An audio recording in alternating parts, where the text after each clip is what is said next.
시청자 여러분 안녕하십니까? JTBC 아침 뉴스입니다. 어제 시작된 비는 5mm가량 더 온 뒤 낮에 대부분 잦아들겠고 밤부터는 서해안과 일부 내륙에 1에서 5cm의 눈이 내리겠습니다.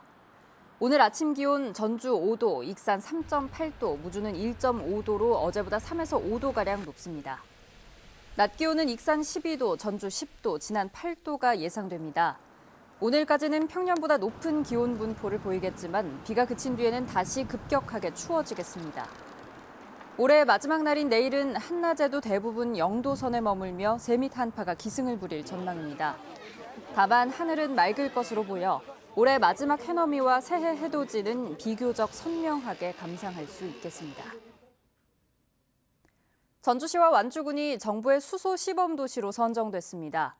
수소를 생산, 저장하고 활용하는 수소 생태계가 다른 지역보다 먼저 구축되는 건데요. 차세대 산업인 수소 산업을 선점하고 발전시킬 수 있는 기회를 갖게 됐습니다. 나금동 기자입니다. 액화 천연가스, LNG를 활용해 마을이나 건물에서 생산되는 수소, 고압 튜브 트레일러와 파이프라인 등 생산된 수소를 저장, 이송하는 시스템, 도로를 달리는 수소버스 등 수소자동차와 수소를 연료로 사용하는 주택, 정부가 그리는 수소도시의 미래 모습입니다. 전주시와 완주군이 수소도시로 나아가기 위한 전 단계인 수소시범도시로 선정됐습니다. 수소시범도시에는 수소친화 도시계획 수립비와 수소통합운영센터 등 인프라 구축비로 한 해 50억 원가량씩 지원됩니다. 또 정부가 각종 수소 관련 사업을 추진할 때 우선 지원 대상이 됩니다. 향후 민간 전문가 협의체를 구성하여 주민들의 의견을 수렴하고 반영하여 주민 참여형 수소 시범 도시로 만들어 나가겠습니다. 전주, 완주가 수소 시범 도시가 되면서 전북의 수소 산업 또한 한 단계 도약할 수 있는 기회를 맞게 됐습니다. 각종 수소 장치를 생산하는 현대자동차 전주 공장과 일진 복합 소재 등 수소 산업 관련 기업의 일감이 늘고 키스트 복합 소재 기술연구소와 전북 테크노파크 연구센터 등 R&D 기관의 연구 활동이 더욱 활발해질 것으로 기대됩니다. 우리 지역의 특화 산업인 탄소 산업과 융복합을 통해서 수소 산업의 생태계가 우리 전주에 확고하게 뿌리내리는데 크게 기여할 것으로 판단하고 있습니다. 정부는 장기적으로 수소 시범 도시를 수소도시로 발전시키고 세계 수소 경제를 선도할 수 있도록 지원해 나가겠다고 밝혔습니다. JTBC 뉴스 나금동입니다.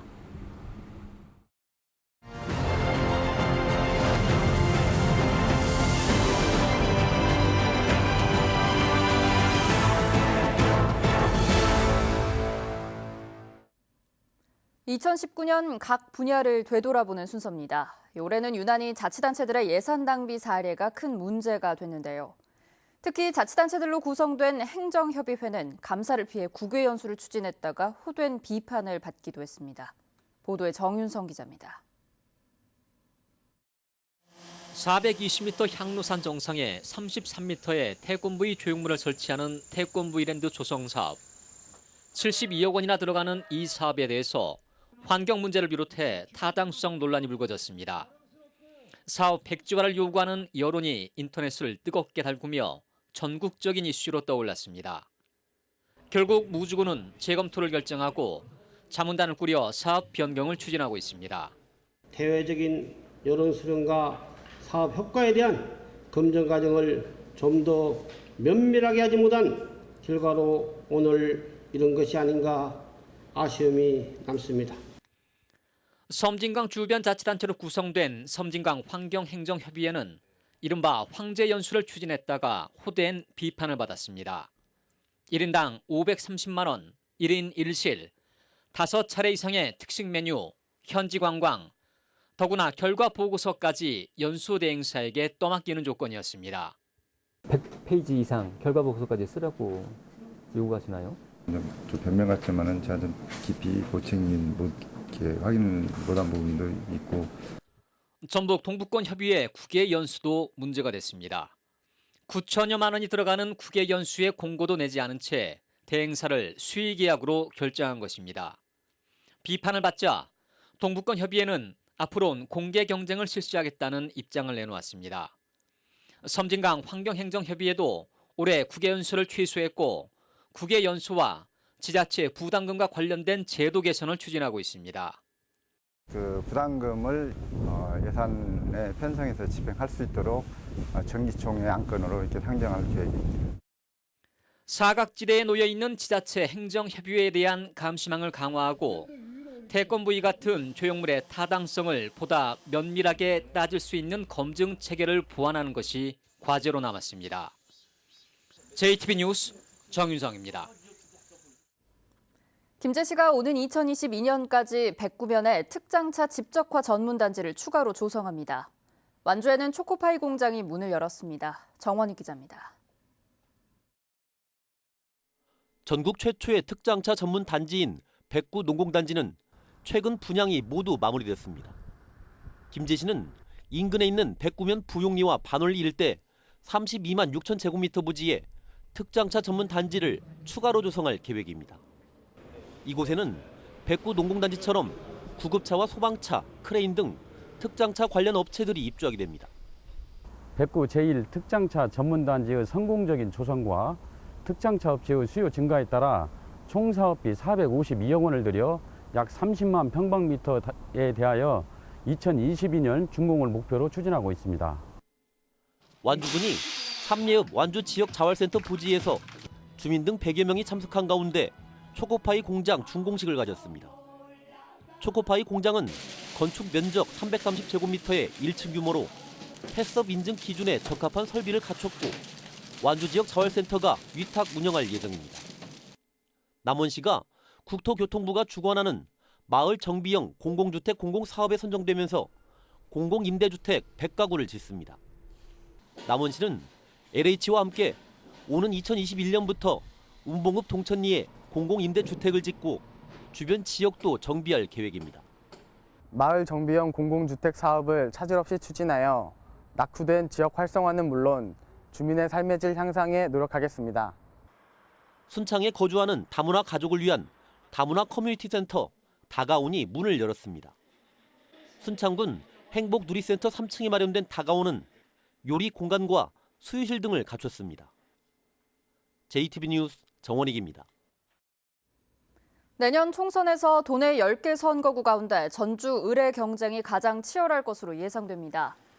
민주당은 이덕춘 최형재 후보 이외에도 이상직 중진공 이사장이 경선에 나설 것으로 보이고 바른미래당 정운천, 평화당 박주현 의원과 정의당 염경석 위원장, 무소속 성취두 후보까지 7명이 선거를 준비하고 있어서 본선에서 최소 5자 구도가 전망됩니다.